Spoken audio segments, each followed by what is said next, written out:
வகுப்பு தொடங்கலாமா? சரி. போன வகுப்பில் நம்ம யோபு புஸ்தகத்தை பார்த்தோம். நினைவு இருக்கா? ஸோ யோபுவை தொடர்ந்து நாம் இன்றைக்கு சங்கீதங்களின் புஸ்தகத்தை நாம் சிந்திக்க போகிறோம். சங்கீத புஸ்தகத்தை விரும்பாதவர்கள் யாருமே இல்லை. சங்கீத புஸ்தகத்தை விரும்பாதவர்கள் யாருமே இல்லை.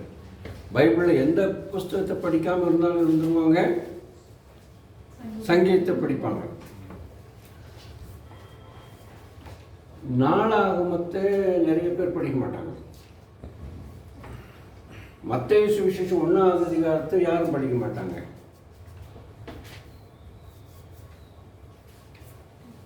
பிரபுபால் சொன்னாங்க, இயேசு கிறிஸ்துடைய முழுமையான வரலாறு லூக்காவில் இருக்குங்க. அந்த லூக்காவில் இருக்கிற அந்த வம்ச வரலாறை யாருமே படிக்க மாட்டாங்க. ஏன்? யார் யாரை பற்ற எனக்கு என்னங்கிறாங்க, யார் யாரை பற்ற எனக்கு என்னங்கிறாங்க. ஆனால் சங்கீதத்தை எல்லாரும் விரும்புகிறாங்க. ஏன் தெரியல. சங்கீதத்தை விரும்பாதவங்க யாருமே இல்லை. அதனால் நாமும் சங்கீதத்தை விரும்பி படிப்போமா? சரி. சங்கீத புஸ்தகத்தில் கிறிஸ்து நிறைந்திருக்கிறார். சங்கீத புஸ்தகத்தில் கிறிஸ்து நிறைந்திருக்கிறார். கிறிஸ்துவில சங்கீதம் நிறைந்திருக்கிறது. சங்கீதத்தில் கிறிஸ்து நிறைந்திருக்கிறார், கிறிஸ்துவில சங்கீதம் நிறைந்திருக்கிறது. இயேசுவானவர் எத்தனையோ முறை சங்கீதங்களிலிருந்து மேற்கோள் காட்டுகிறார். அதனால் சங்கீதம் ஒரு சிறப்பான ஒரு புத்தகம். 95ஆவது சங்கீதம் 1வது வசனம் என்ன சொல்லுகிறது? படிக்கலாமா? கர்த்தரை கம்பீரமாய் பாடி நம்முடைய ரட்சிப்பின் கண்மலையை சங்கீர்த்தனம் பண்ண கடவோம் வாருங்கள். ஆக நாம் ஆண்டவரை, நம்முடைய இரட்சகரை, நம்முடைய கண்மலையை நாம் சங்கீர்த்தனம் பண்ணும் மிக முக்கியமான சங்கீதங்களில் ஒரு சங்கீதம். இந்த 95ஆவது சங்கீதத்தை தான் அதிகமாக திருச்சபைகளில் வார வாரம் படிப்பார்கள். அதுவும் நமக்கு தெரியும். 29ஆவது சங்கீதம் 2வது வசனத்தில் ஆண்டவரை பரிசுத்த அலங்காரத்துடனே தொழுது கொள்ள அழைக்கப்படுகிறோம் இந்த சங்கீதத்தின் மூலமாக. ஸோ நான் ஏற்கனவே சொன்னது போல பழைய ஏற்பாட்டு விசுவாசிகளும் சரி, புதிய ஏற்பாடு விசுவாசிகளும் சரி, சங்கீதத்தை அதிகமாக நேசிப்பார்கள். ஸோ ஒரு கிறிஸ்துவனுக்கு சங்கீதம் ஒரு தங்கத்தை போன்றது. கிறிஸ்துவனுக்கு ஒரு சங்கீதம் ஒரு தங்கத்தை போன்றது. ஸோ ஒவ்வொரு ஆத்மாவுக்கும் சங்கீதம் ஆறுதலையும் சமாதானத்தையும் தைரியத்தையும் உற்சாகத்தையும் ஊக்கத்தையும் கொடுக்கிறது என்பதை நாம் அறிந்திருக்கிறோம். சங்கீதம் என்று சொன்னாலே தொழுகை அல்லது ஸ்தோத்திரம் என்று நாம் சொல்கிறோம். தொழுகை அல்லது ஸ்தோத்திரம் என்று சொல்கிறோம். அதனுடைய தலைப்பும் அப்படிதான் வருகிறது. ஆகவே சங்கீதம் கிறிஸ்துவர்களுக்கு ஒரு பாடல் புஸ்தகம் மாத்திரமல்ல, இஸ்ரவேல் மக்களுக்கு இது தேசிய பாடலாக இருக்கிறது. நமக்கு தேசிய கீதம் இருக்கு இல்லையா? என்ன? ஜனகணமனாதி. அதே போல இஸ்ரேல் மக்களுக்கு 150 சங்கீதமும் தேசிய கீதங்கள். இதை நாம் மனதில் அறிந்து கொள்ள வேண்டும்.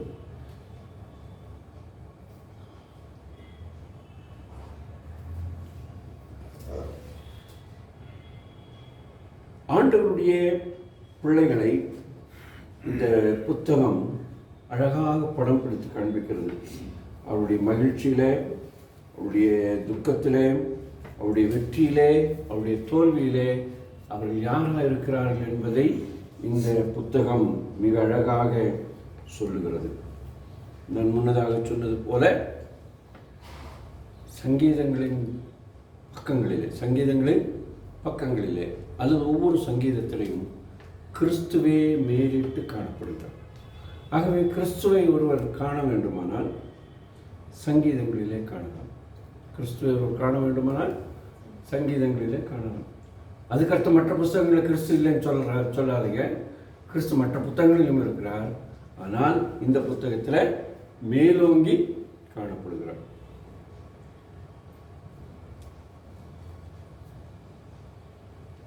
இயேசுவானவர் லூக்கா சுவிசேஷம் 24வது அதிகாரம் 44வது வசனத்தில் சொல்லுகிறார். படிக்கலாமா? 24:44. அவர்களை நோக்கி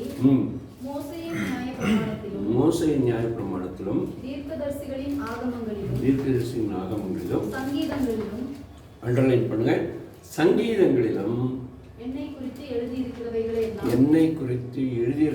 எல்லாம் நிறைவேற வேண்டியதென்று நான் உங்களோடு இருந்தபோது உங்களுக்கு சொல்லிக் கொண்டு வந்த விசேஷங்கள் இவைகளே.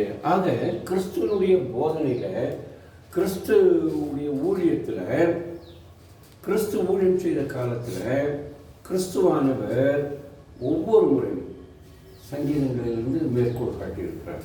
அதெல்லாம் நமக்கு சொல்லப்படவில்லை. எங்கே?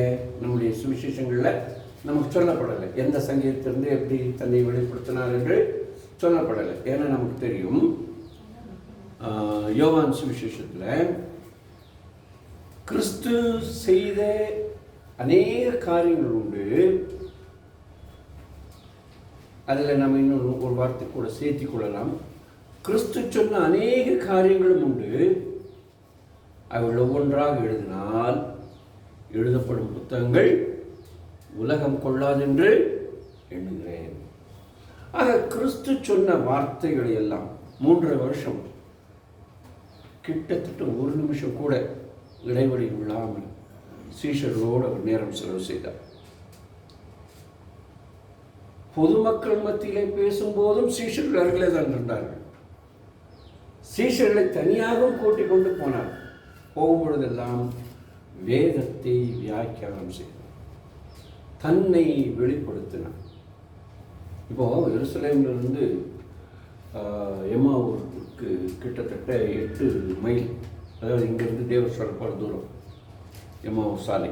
எம்மாவூர் போகும்போது சீஷர்களோடு போகும்போது அவங்க அந்த வீட்டிலேருந்து கொஞ்சம் தூரம் போயிருப்பாங்க. அவர் அவரோட ஜாயின் பண்ணிட்டார் இல்லையா? ஜாயின் பண்ண நேரத்தில் இருந்து அவர் தான் அதிகமாக பேசியிருக்கிறாரு.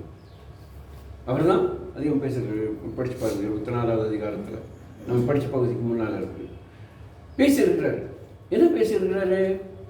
வேதத்தையும் தன்னையும் குறித்து அநேக காரியங்களை பேசியிருக்கிறார் இல்லையா?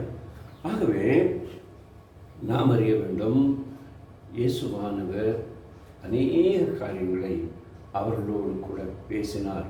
அவைகள் அத்தனையும் எழுதப்படவில்லை. அவைகள் அத்தனையும் நம்முடைய பக்திக்காக, நம்முடைய பக்தி விருத்திக்காக சில தேர்வு செய்யப்பட்ட பகுதிகளை மாத்திரம் தேவாருளால் நற்செய்தியாளர்கள் அல்லது சுவிசேஷகர்கள் நமக்கு எழுதி கொடுத்திருக்கிறார்கள். கர்த்தருக்கு ஸ்தோத்திரம். ஆக இந்த சங்கீதங்களிலிருந்தும் தன்னை குறித்து சொல்லப்பட்டவர்கள் எல்லாம் நிறைவேறினதை காண்பித்தார்.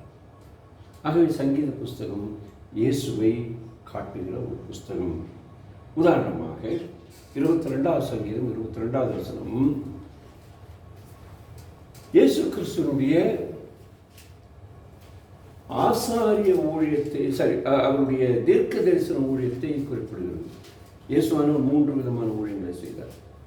அவர் 3 விதமாக காணப்பட்டார். ஒன்று, அவர் ராஜாவாக, தீர்க்கதரிசியாக, ஆசாரியனாக இருந்தார். அப்படிதானே? இயேசு கிறிஸ்துவனுடைய அலுவல்கள், இயேசு கிறிஸ்து செய்த மிக முக்கியமான அலுவல்கள் இன்றைக்கும் அதை செய்து கொண்டிருக்கிறார். இயேசு கிறிஸ்து தீர்க்கதரிசியாக இருந்தார், ஆசாரியராக இருந்தார், அதுவும் பிரதான ஆசாரியராக இருந்தார், ராஜாவாக இருந்தார். இந்த காரியத்தை 22வது அதிகாரம் 22வது வசனத்தில் நாம் படிக்கிறோம். யாராவது எடுத்து படிக்கிறீங்களா? உம்முடைய நாமத்தை என் சகோதரருக்கு அறிவித்து ஆ. சபை நடுவில் உம்மை துதிப்பேன். நாம் ஒரு தீர்க்கதரிசி என்ன செய்வாரு? ஒரு தீர்க்கதரிசி என்ன செய்வாரு? ஒரு தீர்க்கதரிசி என்ன செய்வாரு? தேவனுடைய நாமத்தை சபை நடுவில் துதிப்பேன். சபையின் நடுவிலே அறிவிப்பார், தைரியமாக அறிவிப்பார். தீர்க்கதரிசிகள் என்றால் யார்? தீர்க்கமாக ஒரு கருத்தை சொல்லுகிறவர்கள், தீர்க்கமாக ஒரு கருத்தை சொல்லுகிறவர்கள். இரண்டாவது, அவர் ஆசாரியனாக பிரதான ஆசாரியராக இருந்தார். ஆசாரியனாக பிரதான ஆசாரியராக இருந்தார். உதாரணமாக நீங்கள் எபிரேய நிருபம் படிச்சீங்கன்னா இயேசுவானுடைய அந்த ஆசாரிய ஊழியங்களை பற்றி படிக்கலாம். ஆரோனை போல ஒரு நழைக்கப்பட்டால் ஊழியர் என்று சொல்லி அந்த பகுதியிலெல்லாம் அவருடைய ஆசாரிய ஊழியத்தை பற்றி படிக்கணும், பிரிஸ்லி மினிஸ்ட்ரி. இப்போ அப்படி பார்க்கும்போது 40வது அதிகாரம் 6-8 வசனங்கள் யாராவது ஒருத்தர் படிங்க. நிறைய வசனங்கள் இருக்கு. இந்த 2 வசனத்தை இன்றைக்கு இப்பொழுது படிக்கிறோம். 40, 6-8. பலியையும் காணிக்கையும் நீர் விரும்பாமல் ஆ. செவிகளை திறந்தீர். ஆ. சர்வாங்க பலியையும் பாவ நிவாரண பலியையும் நீர் கேட்கவில்லை. ஆ. என் தேவனே, உமக்கு பிரியமானதை செய்ய விரும்புகிறேன். ஆ. உமது நியாயப்பிரமாணம் என் உள்ளத்திற்குள் இருக்கிறது என்று சொன்னார். சரி, ஆக ஆசாரியனுடைய வேலை என்ன? பலி செலுத்த வேண்டும் இல்லையா? ஆனால் கிறிஸ்துவின் மூலமாக செய்யப்பட்ட அந்த ஆசாரிய ஊழியம் பலி செலுத்துவதை காட்டிலும் மேலானது என்பதை காட்டுகிறதற்காக சொல்லப்பட்டிருக்கிறது. நீங்கள் ஒருவேளை நேரம் இருக்குமான 22வது சங்கீதத்தை படித்து பாருங்கள், 49வது சங்கீதத்தை படித்து பாருங்கள், 100வது சங்கீதத்தையும் படிச்சுருங்க. இயேசு கிறிஸ்துவனுடைய ஆசாரிய ஊழியத்தை பற்றி குறிப்பிடுகிற பகுதிகள் 40வது அதிகாரம் 6வது வசனம் 8வது வசனம், 22வது அதிகாரம் 49வது சங்கீதம் 110வது சங்கீதம், இவளை நீங்கள் படித்து பார்க்கலாம். அடுத்ததாக இயேசுவானவர் ராஜாவாக இருக்கிறார். நீங்கள் மத்தேயு சுவிசேஷம் படிச்சிருப்பீங்கன்னு நினைக்கிறேன். மத்தேயு சுவிசேஷம் கற்றுக் கொடுத்துட்டீங்க ஐயா, பிரபையா? மத்தேயுவில் இயேசு எப்படி அறியப்படுகிறார்? மத்தேயு கிறிஸ்து யார்? மத்தேயுவில் கிறிஸ்து யார்?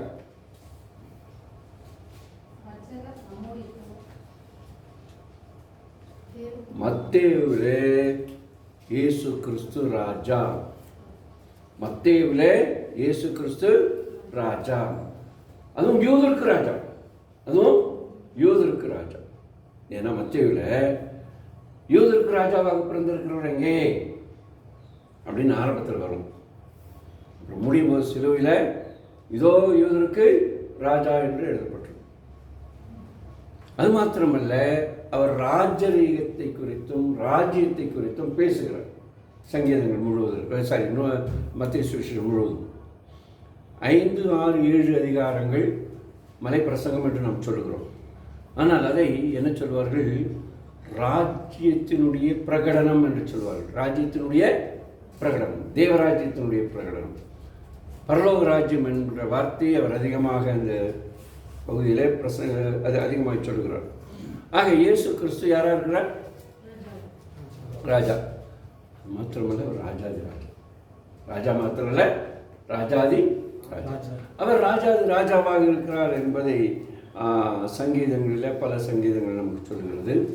அவருடைய ராஜரீக அபிஷேகத்தை குறித்தும் அவருடைய ராஜரீக ஊழியங்கள் குறித்தும் நிறைய தகவல்கள் உண்டு. ஒருவேளை நீங்கள் நேரம் எடுத்து படிப்பீர்களானால், இது நேரம் எடுத்து படிக்க வேண்டும் இந்த வசனங்கள் எல்லாம். 2வது சங்கீதம், 21வது சங்கீதம், 45வது சங்கீதம், 72வது சங்கீதம். திரும்ப சொல்கிறேன், 2வது சங்கீதம், 21வது சங்கீதம், 45வது சங்கீதம், 72வது சங்கீதம்.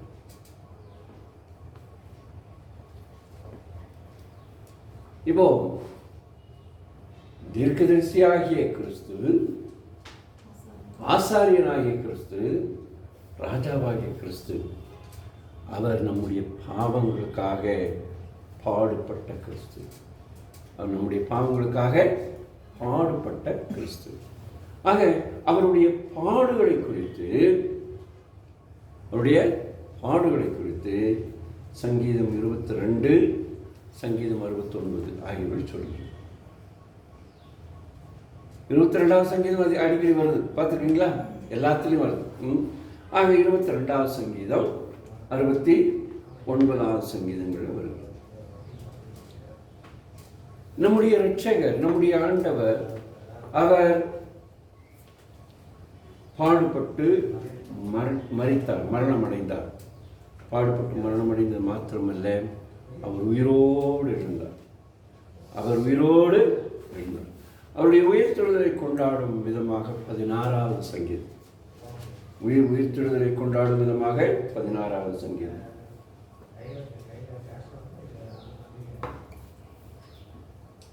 ஸோ இந்த வெளிச்சத்தில் சங்கீதத்தை நாம் பிரித்தால், சங்கீதத்தை சில தலைப்புகளின் கீழ் பிரித்தால் சங்கீதத்தை இப்படியெல்லாம் பிரிக்க முடியும். 1வது சங்கீதம், 19வது சங்கீதம், 39வது சங்கீதம். 1ஆம் சங்கீதம், 19வது சங்கீதம், 39வது சங்கீதம் முன்னுரையாக சொல்லப்பட்டிருக்கிறது. முன்னுரை. 2வது 8வது சங்கீதம், 29வது சங்கீதம், 93வது சங்கீதம், 100வது சங்கீதம். திரும்ப சொல்கிறேன். 8வது சங்கீதம், 29வது சங்கீதம், 93வது சங்கீதம், 100வது சங்கீதம். இவைகளெல்லாம் துதியின் சங்கீதங்கள்.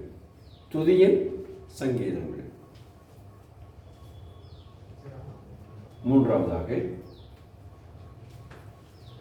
30வது சங்கீதம், 65வது சங்கீதம், 103வது சங்கீதம், 107வது சங்கீதம், 116வது சங்கீதம். 30வது சங்கீதம், 65வது சங்கீதம், 103வது சங்கீதம், 107வது சங்கீதம், 116வது சங்கீதம். இந்த சங்கீதங்கள் எல்லாம் நன்றி அறிவிப்பின் சங்கீதம். Thanksgiving psalms, psalms of thanksgiving, நன்றி அறிதலின் சங்கீதம் அல்லது ஸ்தோத்திர சங்கீதம் என்று நாம் சொல்லலாம்.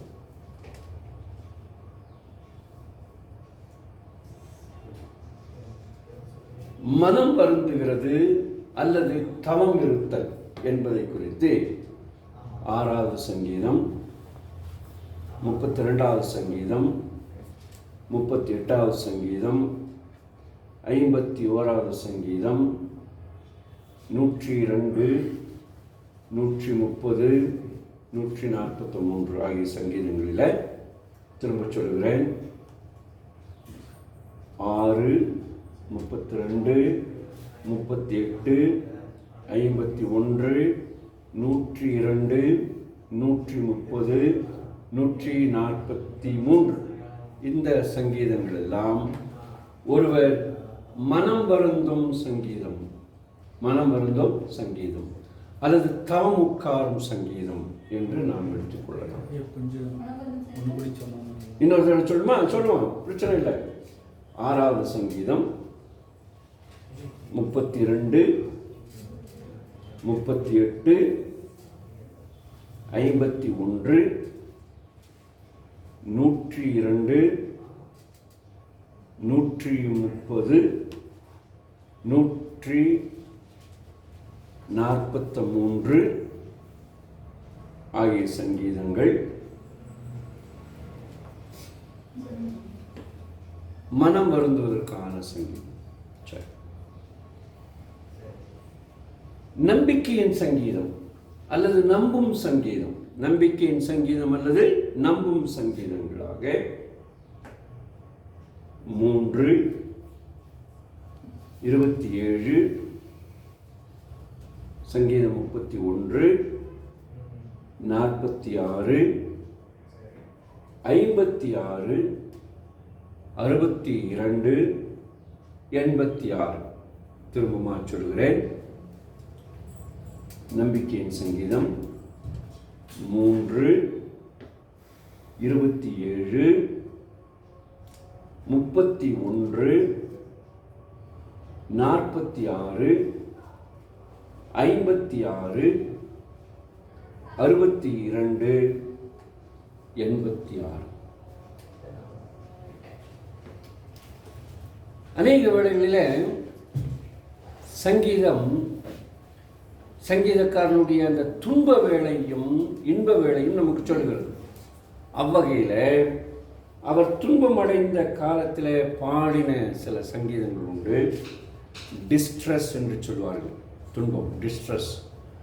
அந்த டிஸ்ட்ரெஸ்ஸான அந்த துன்பப்பட்ட வேளைகளில் அவர் பாடின பாடல்கள் 4வது சங்கீதம், 13வது சங்கீதம், 55வது சங்கீதம், 64வது சங்கீதம், 88வது சங்கீதம்.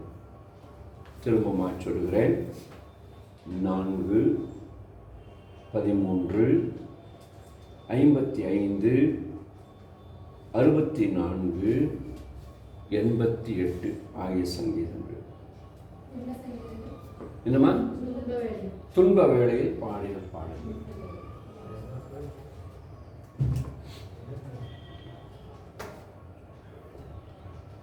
திருவள்ளுவர் என்ன சொல்றாரு? துன்பம் வருங்கால் நகுக அப்படிம்பாரு. ஆனால் துன்பம் வரும்போது அழவும் வேண்டும். துன்பம் வரும்போது தனிமையாக அழ வேண்டும். இன்பம் வரும்போது எல்லாரும் முன்னாலும் சிரிக்க வேண்டும். எல்லாரும் முன்னால் அழுது அது நல்லா இருக்கு. சரி, சங்கீதங்களை படிக்கும்போது அதெல்லாம் தெரியும். ஆசை இல்லா மனிதர் யாரும் இல்லை. ஆசை இல்லா மனிதர் யாரும் இல்லை. இந்த ஆசையை குறித்து, ஆஸ்பிரேஷன், ஆசையை குறித்து சில சங்கீதங்கள் சொல்கின்றன. 42வது சங்கீதம், 63, 80, 84, 137. திரும்ப சொல்கிறேன். 42, 63, 80, 84, 137 ஆகிய சங்கீதங்கள்.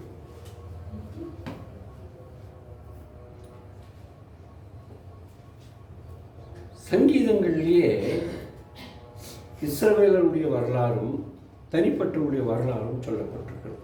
ஹிஸ்டரி. இது நாம் மேலோட்டமாக எடுக்க முடியாது. அதையும் ஆழ்ந்த கருத்தோடு எடுக்க வேண்டும். கிட்டத்தட்ட 3 சங்கீதங்களில் இந்த வரலாறு குறிப்பிடப்பட்டிருக்கிறது. 78வது சங்கீதம், 105வது சங்கீதம், 106வது சங்கீதம். திரும்ப சொல்கிறேன். 78, 105, 106 ஆகிய சங்கீதங்கள் வரலாறை குறிப்பிடுகிறது. ஏற்கனவே சொல்லியிருக்கேன், திரும்ப சொல்கிறேன். சங்கீதத்தில் நிறைய தீர்க்க தரிசனங்கள் உண்டு. அதனால தான் இயேசுவானவர் அந்த தீர்க்க தரிசனங்களின் நிறைவேற்றத்தை சொல்லுகிறார். குறிப்பாக இந்த தீர்க்க தரிசனங்கள் இயேசு கிறிஸ்துவை குறித்த தீர்க்க தரிசனங்கள். இயேசு கிறிஸ்துவை குறித்த தீர்க்க தரிசனங்கள். The Psalms of Messiah, மேசியாவை குறித்த தீர்க்க தரிசனங்கள்.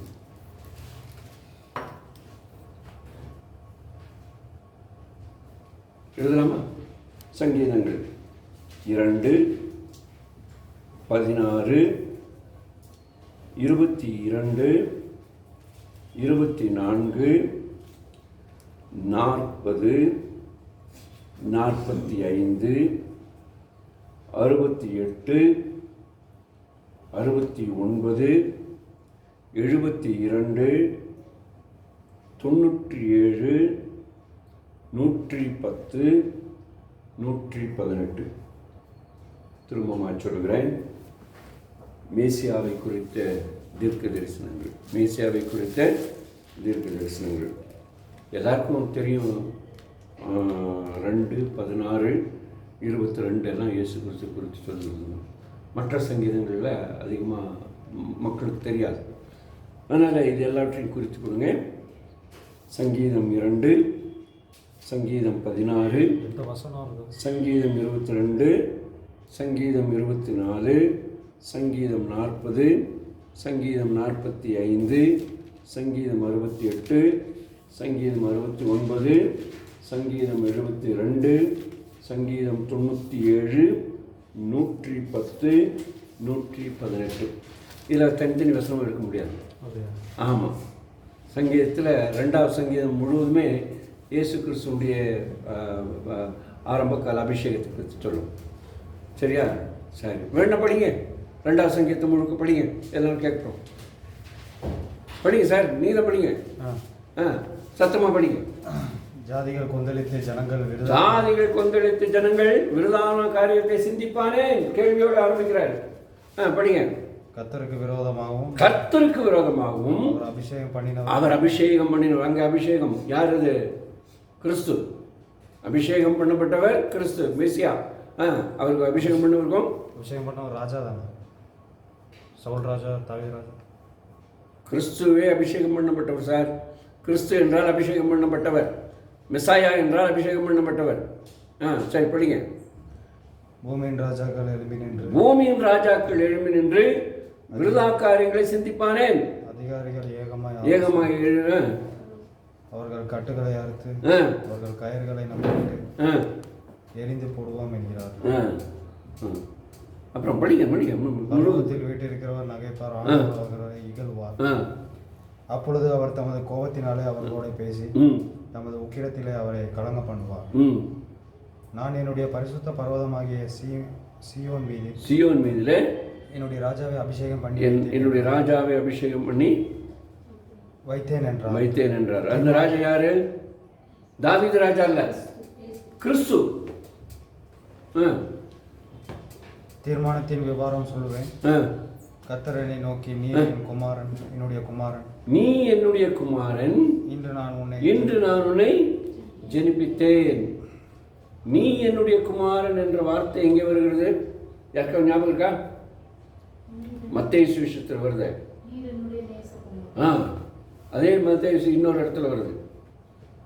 இவர் என்னுடைய நேசகுமார், இவரில் நான் பிரியமாக இருக்கிறேன் அப்படின்னு ஒரு வசனம் வருது. 16வது, அது ஞானஸ்நானம், அது 16வது அதிகாரத்தில் வரும். ஸோ இங்கே அந்த அபிஷேகம் பண்ணப்பட்டவர் கிறிஸ்து என்பதை நாம் அறிந்து கொள்கிறோம். சரி, இப்போ சங்கீதம் சாதாரணமாக பிரசங்கம் பண்ணுறவங்க, நல்லா படித்தவங்களும் சரி படிக்காதவங்களும் சரி, சங்கீதத்தை எடுத்து ஏதாவது ஒரு தியானம் பண்ண சொன்னாலோ பிரசங்கம் பண்ண சொன்னாலோ தாவீது எழுதின சங்கீதம் என்று சொல்லுவார்கள். ஒரே அடி கேட்டுக்கிட்டு நாம் எல்லாருமே ஆட்டுக்குட்டிங்க தானே, ஆட்டுக்குட்டி மாதிரி தலையை ஆட்டிடுவோம். ஆனால் சங்கீதங்கள் முழுவதும் 150 சங்கீதமும் தாவீது என்ற ஒரு நபரால் எழுதப்படவில்லை. சரியா?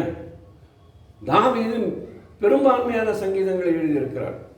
அதனாலே அவருடைய பேர் அங்கே உயர்ந்திருக்கிறது. மற்றபடி சங்கீதங்கள் பல ஆசிரியர்களால் பல காலங்களில் எழுதப்பட்டது, அவைகளெல்லாம் சேர்க்கப்பட்டது. அதனாலே தான் ஆரம்பத்தில் சொன்னேன், இது இஸ்ரவேல் மக்களுடைய தேசிய கீதங்களில் தேசிய கீத புத்தகம். நம்ம கீதாஞ்சலியில் நம்ம சின்னதாக நம்ம ஜனகணான்னு பாடிக்கிறோம். அந்த ஜனகணம், அந்த கீதாஞ்சலி வந்து பெரிய புஸ்தகம். எத்தனை பேருக்கு தெரியும்? ரவீந்திரநாத் எழுதினார் இல்லையா? அதே போல் சங்கீதம் முழுவதும் இஸ்ரேலருடைய தேசிய கீத புத்தகம். அதனால் இந்த புத்தகத்தை பலர் எழுதினார்கள், பல சந்தர்ப்பங்களில் எழுதினார்கள். அவைகளெல்லாம் ஒன்றாக சேர்க்கப்பட்டு கோர்க்கப்பட்டு தொகுக்கப்பட்டு ஒரு புத்தகமாக 150 சங்கீதங்கள் அடங்கிய ஒரு புத்தகமாக நமக்கு ஆண்டவர் கிடைக்க உதவி செய்திருக்கிறார். ஆண்டவருக்கு ஸ்தோத்திரம், ஆண்டவருக்கு ஸ்தோத்திரம். இப்போ யார் யார் எந்தெந்த சங்கீதங்களை எழுதினார்கள் என்று பார்க்க தொடங்குவதற்கு முன்பு யார் யார் எத்தனை சங்கீதங்கள் எழுதினார்கள் என்று சொல்கிறேன். யார் யார் என்னென்ன சங்கீதங்கள் எழுதினார்கள் சொன்னோம்னா இப்போ நேரம் போயிடும். சரிங்களா? அதனால் யார் யார் எத்தனை சங்கீதங்கள் எழுதினார்கள் என்ற ஒரு சின்ன வரலாறை மாற்றம் சொல்லிவிடுகிறேன். முதலாவது மோசே, அவரிலிருந்து ஆரம்பிப்போம். மோசே ஒரே ஒரு சங்கீதத்தை எழுதியிருக்கிறார். ஒரே ஒரு சங்கீதத்தை எழுதியிருக்கிறார். சாலமோன் 2 சங்கீதங்களை எழுதியிருக்கிறார். சாலமோன் 2 சங்கீதங்களை எழுதியிருக்கிறார்.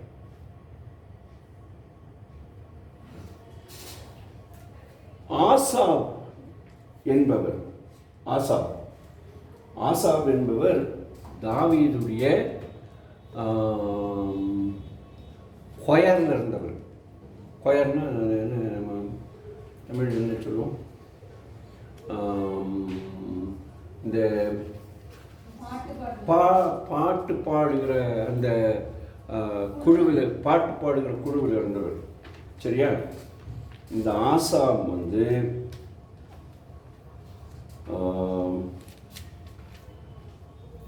27 பாடல்களை எழுதியிருக்கிறார். 22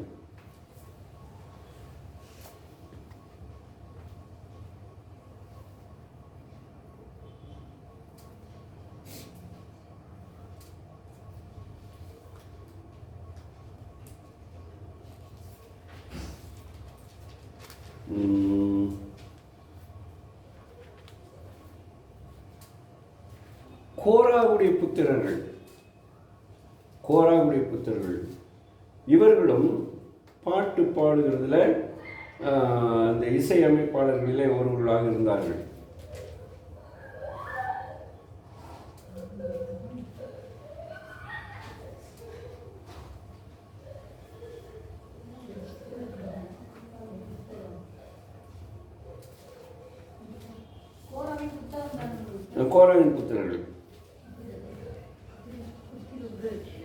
கோராவின் புத்திரர்கள், கோராவின் பிள்ளைகள்.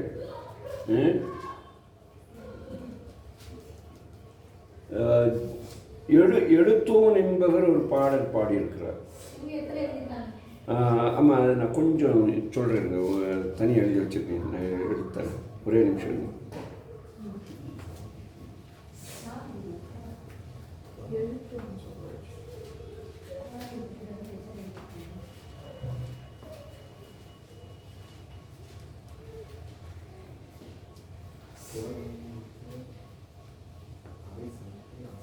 சரி, கொஞ்சம் இருங்க, நான் எடுத்துறேன். அப்புறம்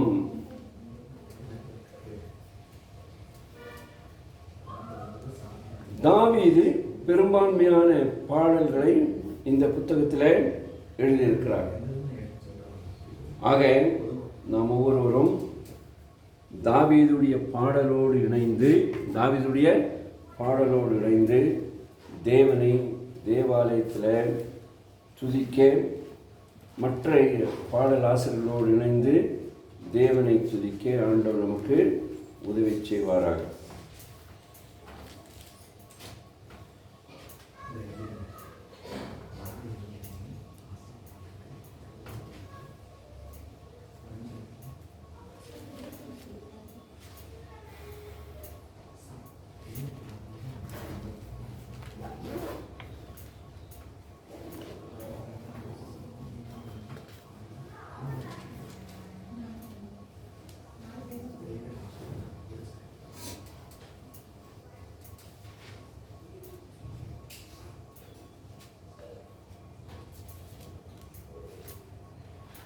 சரி, நான் திரும்ப சொல்கிறேன். ஆசாப்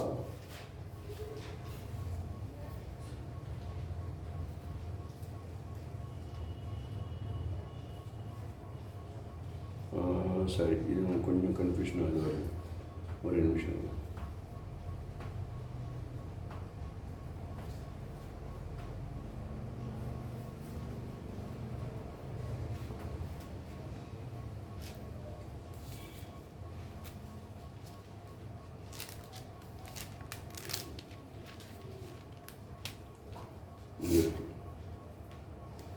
ஓகே,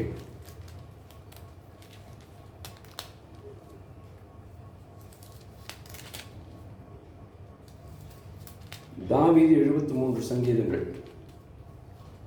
தாவீது 73 சங்கீதங்கள்.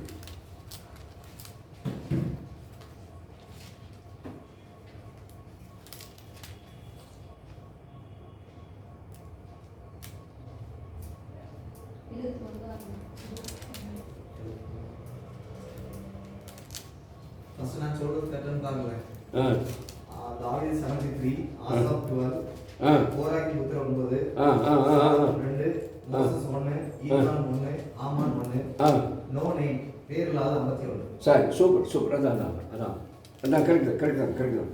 இன்னொரு சொல்றேன் இல்லைங்களா? தாவீது 73, ஆசாப் 12, கோராகு புத்திரர் 9, சாலமோன் 2, மோசஸ் 1, ஈத்தான் 1, ஈத்தான், ஆமான் 1, ஆமான். ஆமான்ங்கிறது நம்ம ஆமான் இல்லை, இந்த எஸ்தரில் ஒரு ஆமான் கிடையாது. சரிங்களா? எஸ்தரில் ஒரு ஆமான் வர்றல, அந்த ஆமான் இல்லை. பேர் இல்லாத 51 கூட்டி பாருங்க, ஷார்ட் பண்ணுங்க, 150 வருங்க, 51.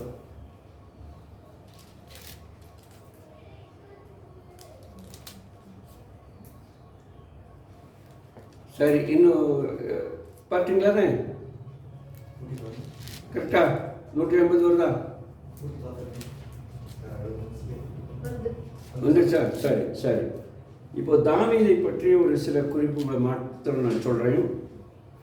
அவனை பற்றி 1 சாமுவேல் 16வது அதிகாரம் 16 முதல் 23 வசனங்களில் என்ன சொல்லப்பட்டிருக்கு? கைத்தேர்ந்த பிடில் வாசிக்கு, பிடில்னு அதுக்கு என்ன சொல்லுவாங்க, இந்த அவர் கையில் வச்சிருந்தது பேர் என்ன? தம்புரு இல்லை, அது என்னப்பா? வீணை அல்ல, வயலின் மாதிரி தான். அதுக்கு என்ன பேர் வரும்? தம்புரு இல்லை, சுரமண்டலம் இல்லை. அவர் கையில் ஒன்று வச்சுருந்தார், அது பேர் ஒரு நல்ல பேர் வச்சார். சரி, அது என்னன்னு சொல்கிறேன் நான், கொஞ்சம் இருங்க. அதில் கை தேர்ந்தவராக இருந்தார். அவர் ஒரு பாடல் ஆசிரியராக இருந்தார் என்பதை 2 சாமுவேலின் புஸ்தகம் 1வது அதிகாரம் 17லிருந்து 27 வரைக்கும், 2 சாமுவேல் 1வது அதிகாரம் 17லிருந்து 27 வரைக்கும், 22வது அதிகாரம் 1வது வசனத்திலிருந்து 23வது அதிகாரம் 7வது வசனம் வரைக்கும் சொல்லுகிறது. மூன்றாவதாக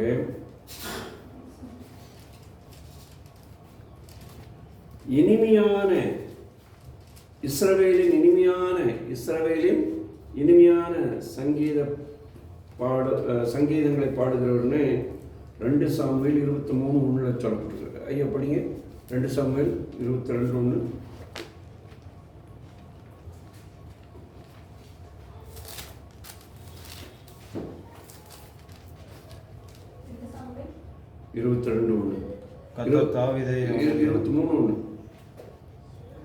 தாவீதுடைய கடைசி வார்த்தைகள் 23:1. மேன்மையால் உயர்த்தப்பட்டு யாக்கோபுடைய தேவனால் அபிஷேகம் பெற்ற இஸ்ரவேலின் சங்கீதங்களை இன்பமாய் பாடின ஈசாயின் குமாரனாகிய தாவீது என்று சொல்லுகிறது என்று. அதான் சரிங்களா? சரி.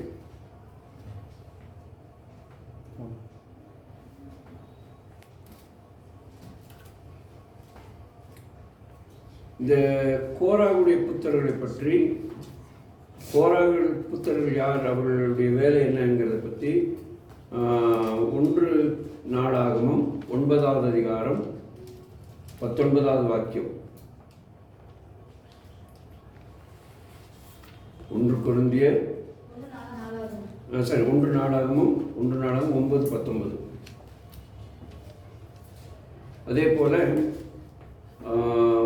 ஆசாவை குறித்த தகவல் 1 நாளாகமம் 6:31.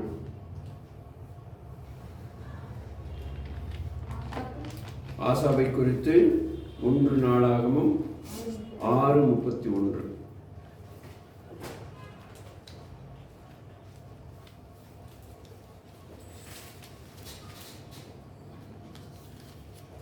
சாலமோனை குறித்த தகவல்கள்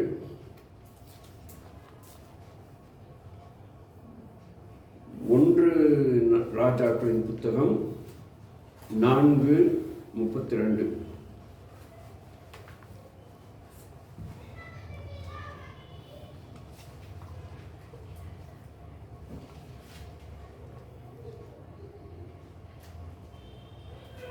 மோசையும் ஒரு பாட்டு ஏற்றுகிறவர் என்பதற்கு ஒரு குறிப்புகள் உண்டு, தயவுசெய்து எழுதிக்கிடுங்க.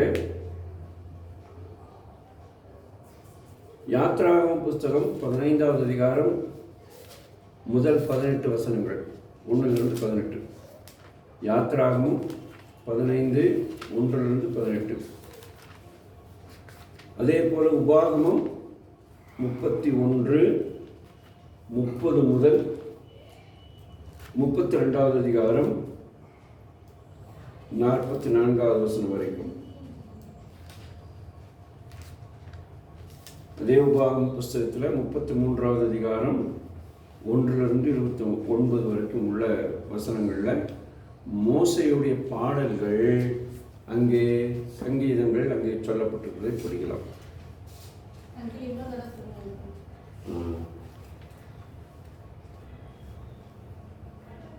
உபாகமம் 15:1-18.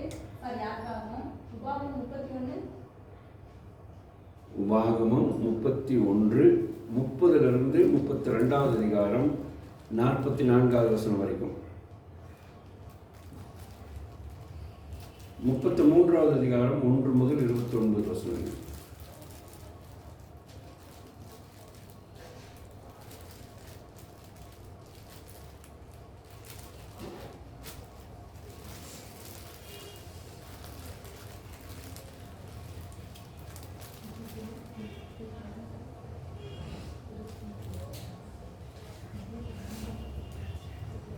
ஓகே,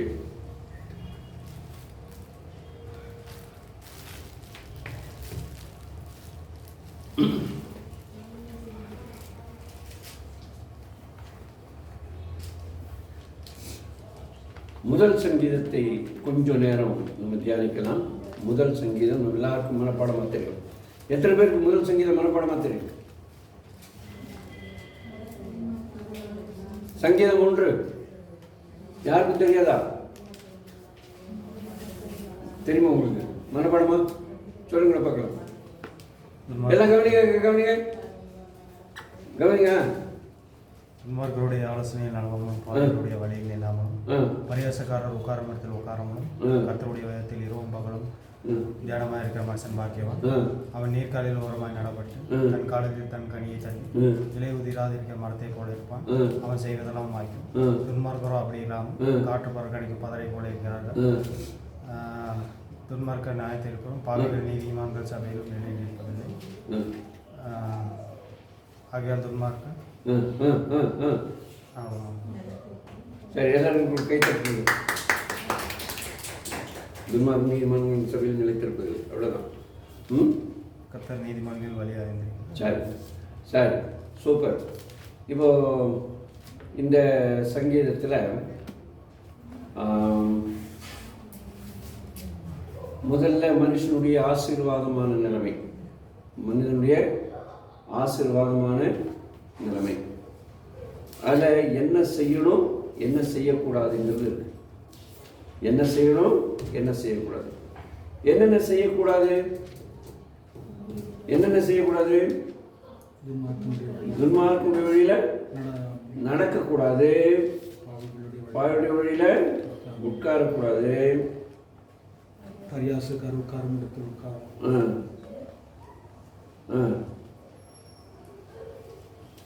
நடக்கக்கூடாது, நிற்கக்கூடாது, உட்காரக்கூடாது. நடக்கக்கூடாது, நிற்கக்கூடாது, உட்காரக்கூடாது. நம்ம அப்படியே போகிறோம்னு வச்சுங்களேன், போகும்போது நம்ம ஃப்ரெண்ட்ஸுங்க இருப்பாங்க, ஆண்டவர் அறியாத ஃப்ரெண்ட்ஸுங்க. நம்ம அப்படியே போவோம், அவங்க பின்னாலே போவோம், கவனிச்சுங்க. அப்புறம் அவங்க ஒரு இடத்துல உட்காந்து ஏதாவது செஞ்சுட்டு இருப்பாங்க. அப்போ அங்கே கொஞ்ச நேரம் நிற்போம். நின்ன உடனே அவங்க என்ன சொல்லுவாங்க, ஏன் நிற்கிறேன், வா,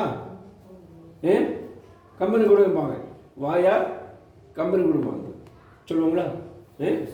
உடனே கம்பெனி கொடுத்துருவோம். அப்போது அவங்க பாதையில் நடக்கவே கூடாது. அவங்க இந்த பக்கம் வர்றாங்கன்னா நம்ம இந்த பக்கமும் ஒதுக்கி போயிடும். அதான் நல்லது, நம்ம பாதுகாக்கிறதுக்கு அதுதான் நல்லது. அப்புறம் அவங்க ஒரு இடத்துல உட்காந்துருக்காங்கன்னா நம்ம அந்த இடத்த விட்டு ஓடி போயிடணும். அங்கே நின்னோம்னா அவங்க ஏண்டா நிற்கிற, வா வந்து கை போடு அப்படிம்பாங்க. உண்மைதானே? அதனால் 3 காரியங்களை நம்முடைய வேதவசனம் நம்மை எச்சரிப்பதற்காக சொல்லுகிறது. அவங்க வழியில் நடக்காதீங்க, அவங்க பாதையில் நிற்காதீங்க, அவங்க உட்கார இடத்துல உட்காராதீங்க. ஒரு தடவை உட்காருவோம், அப்புறம் அங்கே கம் போட்டு ஒட்டிடும், எழுந்திருக்க முடியாமல் அதனால் மிக மிக கவனமாக இருக்கும். அதுக்கு பதிலாக 3 காரியங்கள் செய்யணும். 3 காரியம் செய்யக்கூடாது, 3 காரியம் செய்யணும். என்னென்ன சொன்னார்? கவனமாக கேட்கலையா? வேதத்தில் பிரியமாக இருக்கணும். அப்புறம் முதல்ல பைபிளை வாசிக்கணும், தியானிக்கணும், தியானிக்கணும், நேசிக்கணும், தியானிக்கணும். போன வகுப்பில் கூட நான் சொன்னேன்னு நினைக்கிறேன், ஞாபகம் இருக்கா? சரி. ஆக ஒரு மனிதன் ஆசீர்வாதமாக இருப்பதற்கு 1வது சங்கீதத்தை வாசிக்க வேண்டும். 2வது,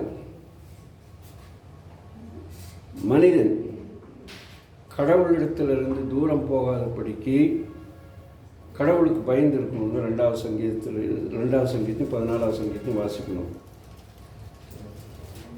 ஒருவேளை விழுந்துட்டோம் அப்படின்னா கூட ஆண்டவர் நம்மை அதிலிருந்து காப்பாற்றுவாருங்கிற அடிப்படையில் 16வது சங்கீதத்திலிருந்து 41வது சங்கீதம் வரைக்கும் படித்தோம்னா நம்மை போல் ஆசீர்வதிக்கப்பட்டவர்கள் இருக்க மாட்டார்கள்.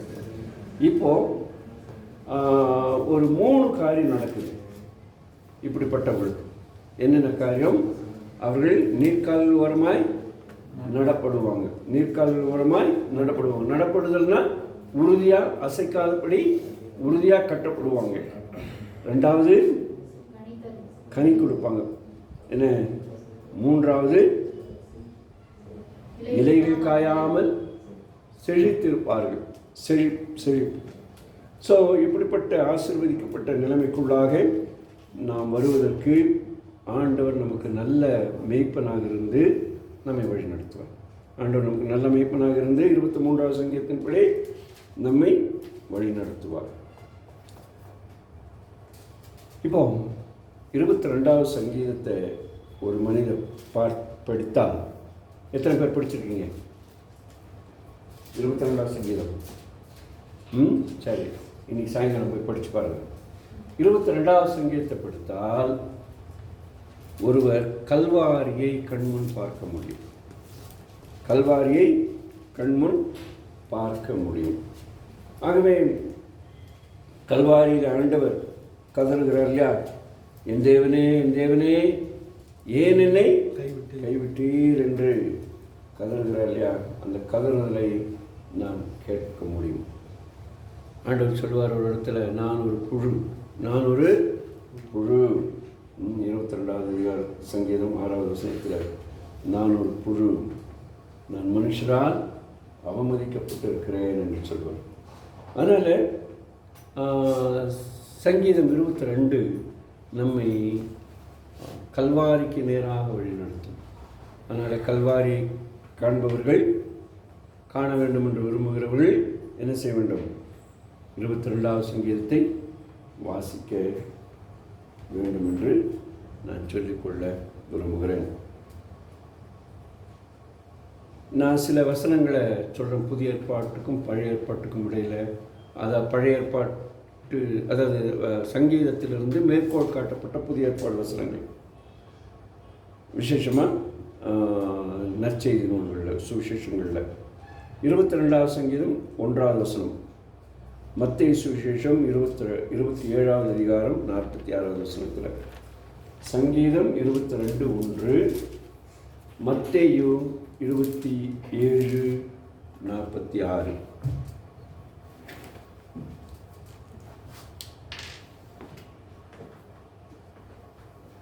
இப்படி எழுதிடுங்க. சங்கீதம் புதிய ஏற்பாடு, சரிங்களா? சங்கீதத்தில் 22:1, இங்கே மத்தேயு 27:46.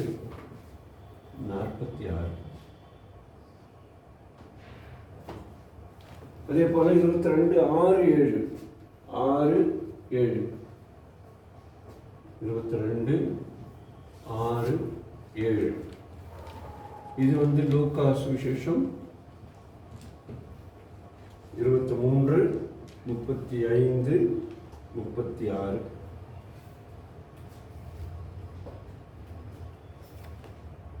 சங்கீதம் 22:6-8, மத்தேயு சுவிசேஷம் 27வது அதிகாரம் 39,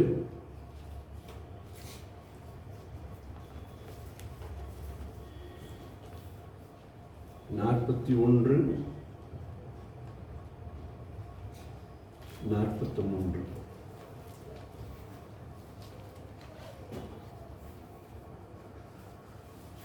இருபத்தி சங்கீதம் 12-13 வசனங்கள். மத்தேயு சுவிசேஷம் 27:36-44.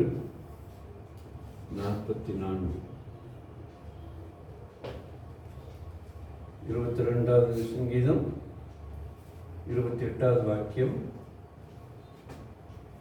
1 கொரிந்தியர் 15, 23, 24.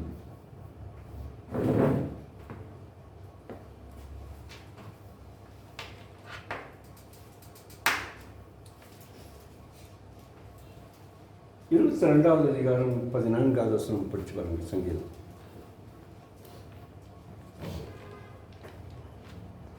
வேகமாட்டு புரியுங்க. தண்ணீரை போல ஊற்றப்பட்டேன், என் எலும்புகள் எல்லாம் கட்டுவிட்டது, என் இருதயம் மெழுகு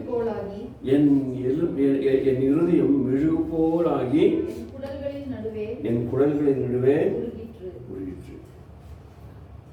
இந்த கேண்டில் பற்ற வைக்கும்போது இந்த கேண்டில் உருகுறது பார்த்துக்கொள்ள, அதே போல தான் உங்களுடைய வாழ்க்கை. ஸோ சங்கீதக்காரன் இயேசு கிறிஸ்துடைய வாழ்க்கையை சித்தரித்து காண்பிக்கிறார். இயேசு கிறிஸ்து நமக்காக மரணம் அடைந்தார்ல, அப்படி மரணம் அடையும் போது அவர் இருதயம் நொறுங்குண்டவராக மரணம் அடைந்தார். அவர் இருதயம் நொறுங்குண்டவராக மரணம் அடைந்தார். அவருடைய இருதயத்தை அவர் சிலுவையிலே தொங்கும் போது ஒருவர் ஈட்டியாலே குத்துகிறதையும் நாம் பார்க்கிறோம்.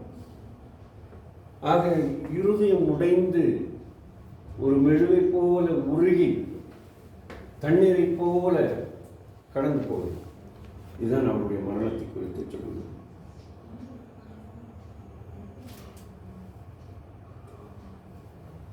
இயேசு கிறிஸ்து மரிக்கும் போது மனம் உடைந்தவராக மரித்து போனார். மனம் உடைந்தவராக. இயேசு கிறிஸ்துடைய மனம் இயேசு கிறிஸ்துடைய மனம்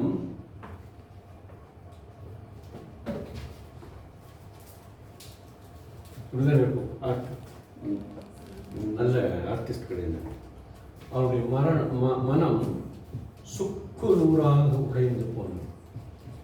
சுக்கு நூறாக உடைந்து போனது. இந்த உடைந்த மனதை கட்டுவதற்கு வேறு வழியே கிடையாது. இயேசு கிறிஸ்து மனம் கண்ணாடியில் கல் பட்டா எப்படி அது உடைஞ்சி சில்லு சில்லா போயிடும், அதே போல இயேசு கிறிஸ்துவின் மனம் உடைந்து போனது. சாதாரணமாக சொல்லுவாங்கல்ல, கண்ணாடி உடைந்தால் ஒட்ட முடியாது. குயிக் ஃபிக்ஸ் வச்சாலும் ஒட்ட முடியாது. வேர்டு இருக்கு தான் செய்யும். எந்த குயிக் ஃபிக்ஸ் வந்தாலும் ஒட்ட முடியாது. கண்ணாடி உடைந்தாலும் ஒட்ட முடியாது. அதே போல் மனம் உடைந்தாலும் ஒட்ட முடியாது. அதனால் யார் மனதையும் நம்ம உடைக்கூடாது. விசேஷமாக ஆண்டவருடைய மனதை உடைக்கூடாது. ஆண்டவர் அதுக்கான கிருபை நம்ம தருவாராக. நம்ம ஏற்கனவே அவருடைய மனசை உடைச்சிட்டோமா இல்லையா? உடைச்சிட்டோம். இப்போது திரும்ப உடைக்கப்பட்ட அந்த மனதை திரும்ப உடைக்கூடாது. இப்படி நம்முடைய இதில் ஒரு வார்த்தை சொல்லுவாங்க, வெந்த புண்ணில் வேல் பாய்ச்ச கூடாதுன்னு. வெந்த புண்ணில் வேல் பாய்ச்சல். ஆக இயேசுவானுடைய மனம் ஏற்கனவே வெந்த புண் போல இருக்கிறது. நாம் அதில் திரும்ப வேல் பாய்ச்ச கூடாது. ஆகவே கண்ணாடி உடைந்தால் ஒட்ட முடியாது, மனம் உடைந்தால் போனால் அதையும் ஒட்ட முடியாது. நாம் திரும்ப நம்முடைய ஆண்டவருடைய மனதை உடைக்காமல் இருக்க கர்த்தர் கிருபை செய்யட்டும். நாமும் மற்றவருடைய மனதையும் உடைக்காமல் இருக்க ஆண்டவர் நமக்கு உதவி செய்யட்டும்.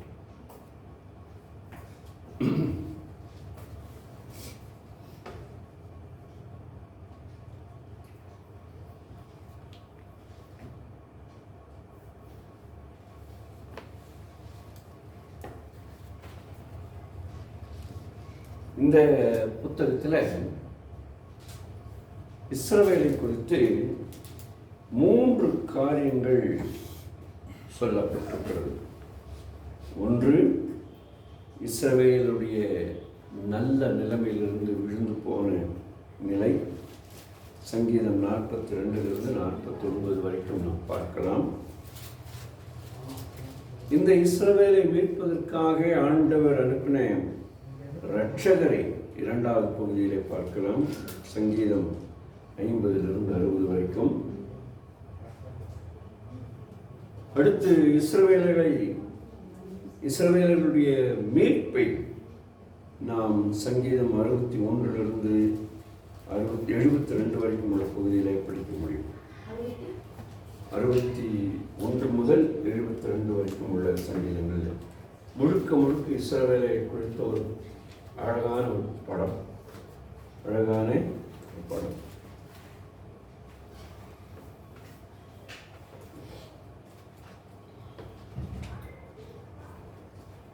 நமக்கு எல்லாருக்கும் தெரியும், சங்கீதம் 51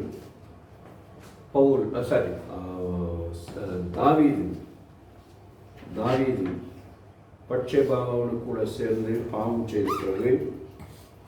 அதை நாத்தான் அவருக்கு வெளிப்படுத்தும் போது அவர் பாடினதாக கருதப்படுகிற பாவ மன்னிப்புக்கான ஒரு அழகான ஒரு பாடல். 51வது சங்கீதம். நாத்தான் அவருக்கு எச்சரிக்கும் பொழுது அவர் பாடின பாடலாக கருதப்படுகிறது. இங்கே அவர் வெளிப்படையாக சொல்லுவார், நான் பாவம் செய்தேன், நான் பாவம் செய்தேன். I have committed sin, I have sin என்று சொல்வார். இந்த வாக்கியங்களை நல்லா கவனித்து பார்த்தோம்னா சொல்லுவார், ஆண்டவரே உமக்கு எதிராகவே நான் பாவம் செய்தேன், உமக்கு எதிராகவே நான் பாவம் செய்தேன். இன்றைக்கு நாமும் இப்படிப்பட்ட மன வருத்தத்தோடு ஆண்டவருடைய சன்னிதானத்தில் வரும்போது ஆண்டவர் நம்மை ஏற்றுக்கொண்டு பாவ மன்னிப்பை தருவார். குறிப்பாக இந்த தவக்காலங்கள் அநேகர் தங்களுடைய பாவங்களை நினைத்து, தங்களுடைய குற்றங்களை நினைத்து மனம் வருந்துகிற காலங்கள் என்பதை நாம் அறிந்திருக்கிறோம். இந்த காலம் மாத்திரமல்ல, எந்த காலமும் நாம் பாவம் செய்தோமானால் அதை மூடி மறைக்காதபடி, தன் பாவங்களை மறைக்கிறவன் வாழ்வடைய மாட்டான், அவளை அறிக்கை செய்து விட்டு விடுகிறனோ இரக்கம் பெறுவான் என்ற வார்த்தையின்படி இந்த நாள் மாத்திரமல்ல, இந்த நாளும் நாம் பாவம் செய்தோம் என்று அறிவு நமக்கு வரும்பொழுது மனம் திரும்பி ஆண்டவரிடத்தில் செல்ல ஆண்டவர் நமக்கு என்றென்றைக்கும் உதவி செய்வாராக. சங்கீத புஸ்தகத்தில் தேவனுடைய ஆலயத்தை குறித்த மிக அழகான படங்கள் வருவதை நாம் பார்க்கிறோம். 73வது சங்கீதத்திலிருந்து 89வது சங்கீதம் வரைக்கும் நாம் படித்தோமானால் அங்கே தேவனுடைய ஆலயத்தை குறித்த அழகான ஒரு சித்திரம் வருவதை நாம் பார்க்கிறோம். ஆகவே இந்த வசனங்களை கவனமாக நீங்கள் பார்க்க உங்களை நான் ஊக்கப்படுத்துகிறேன்.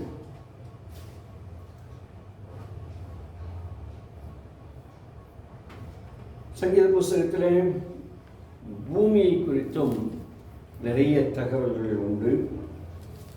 பூமிக்குரிய ஆசீர்வாதங்களுக்காக கேட்கப்படுகிறவர்கள் உண்டு. சங்கீதம் 90லிருந்து சங்கீதம் 106 வரைக்கும் உள்ள பகுதி இந்த பூமியை குறித்ததான வசனங்கள். குறிப்பாக 90லிருந்து 94 வரைக்கும் உள்ள அந்த சங்கீதம் ஆண்டவர் பூமிக்கு ஆசீர்வாதத்தை அனுப்ப வேண்டும், தேவை, ஆண்டவருடைய ஆசீர்வாதம் தேவை என்பதை நாம் பார்க்கிறோம். அடுத்ததாக பூமிக்கு ஆண்டவருடைய ஆசீர்வாதம் எதிர்பார்க்கப்படுகிறது, ஆன்டிசிபேட்டிங். 95லிருந்து 100 வரைக்கும் பார்க்கலாம். எதிர்பார்க்கப்பட்ட ஆசீர்வாதம் கிடைத்தது, அதை நாங்கள் அனுபவிக்கிறோம், என்ஜாயிங் என்பதை நாம் 101வது சங்கீதத்திலிருந்து 106வது சங்கீதம் வரைக்கும் உள்ள பகுதியில் படிக்க முடிகிறது.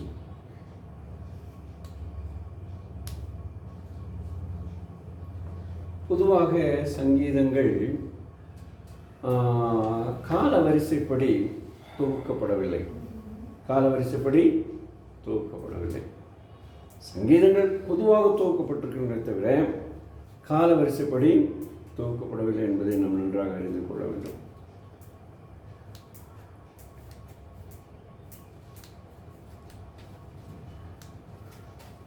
கர்த்தருடைய வசனத்துக்கான முக்கியத்துவத்தை அல்லது கர்த்தருடைய வேதத்துக்கான முக்கியத்துவத்தை நாம் சங்கீதம் 107லிருந்து 150 வரைக்கும் உள்ள பகுதியில் அதிகமாக படிக்க முடிகிறது. குறிப்பாக 107வது சங்கீதம், இன்னும் சொல்ல வேண்டுமானால் 119வது சங்கீதம், 19வது சங்கீதத்தையும் நாம் இதோடு இணைத்துக் கொள்ளலாம். 19வது சங்கீதத்தின் 2வது பகுதி. இந்த 119வது சங்கீதம் முழுக்க ஆண்டவருடைய வசனத்தையே குறிப்பிடுகிறதை நாம் பார்க்க முடிகிறது.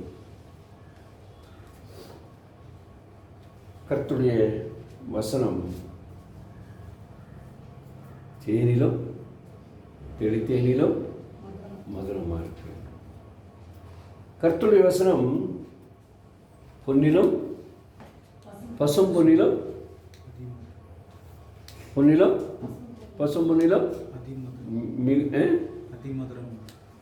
அதிமதுரம் தேனிலும் தெளித்தேனிலும் பொன்னிலும் பசும் பொன்னிலும் fill in the blanks. படிங்க, பைபிள் இருந்தாலும் படிங்க, சும்மா மேலோட்டமாக சொல்லக்கூடாது. 119 சங்கீதம் 19 சங்கீதம் 10வது வசனம் 19:10.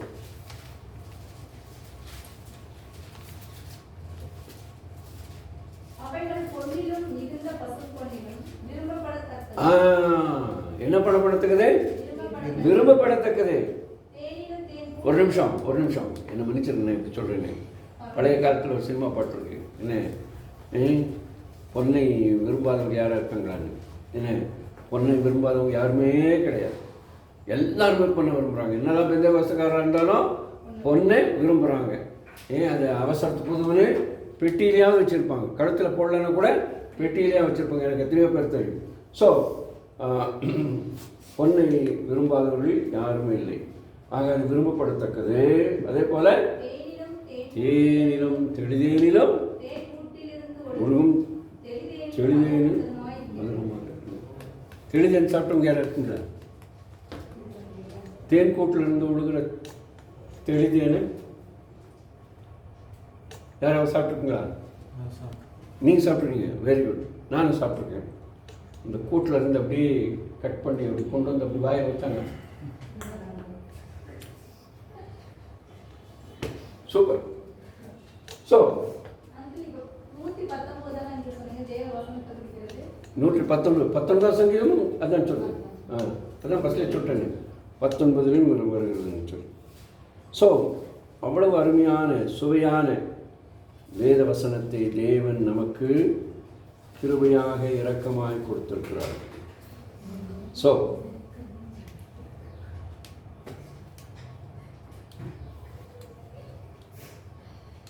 சங்கீதத்தை 119 சார், 19 சங்கீதம் இப்போ சொன்னது. 119 சங்கீதம் முழு சங்கீதமும் வேத வசனத்தை. ஆக சங்கீத புஸ்தகத்தை இதுவரைக்கும் ஒரு முறையாக படிக்காதவங்க யாராக இருக்கீங்களா? 150 சங்கீதத்தை முதல்ல இருந்து கடைசிருக்கும் படிச்சிங்களா? படிக்கலை. ஐயோ, நீங்கள் படிச்சிருக்கீங்க. நீங்கள் படிக்கலை. படிச்சிங்களா? படிக்கலையா? படிக்கலை. நீங்கள் படிக்கலை. நீங்கள் படிக்கலை.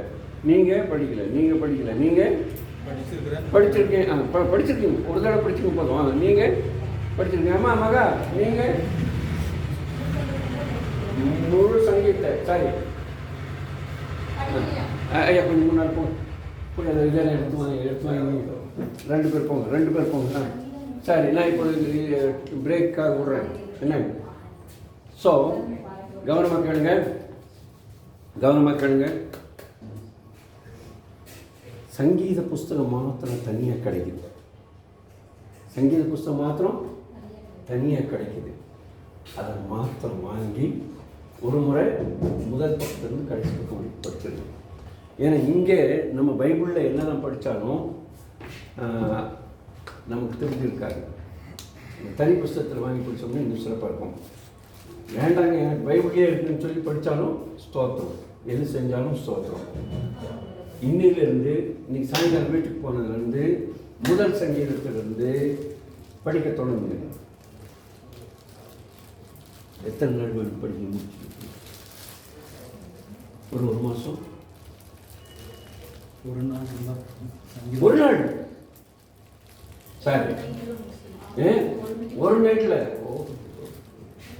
சரி, அவங்களுடைய பிரியத்தின்படி ஒரு வாரத்துக்குள்ள படிக்க முடிச்சுக்கணும். ஒரு வாரத்துக்குள்ள படிக்க முடிச்சுக்கணும். மனம் இருந்தால் மார்க்க முடியும். அதனால் தயவு செய்து படிங்க. ஒரு வாரத்தில் படிச்சிடலாம். சில சங்கீதம் சின்னதாக இருக்கும், குட்டியும் சின்னது. என்ன 2 வசனம் 3 வசனம் தான் இருக்கும். என்ன, அதனால் சங்கீதத்தை படித்தோம். சரி, சாப்பாடு சாப்பிட்டு இன்னும் சில கருத்துக்களை மாற்ற பேச்சு சங்கீதத்தில்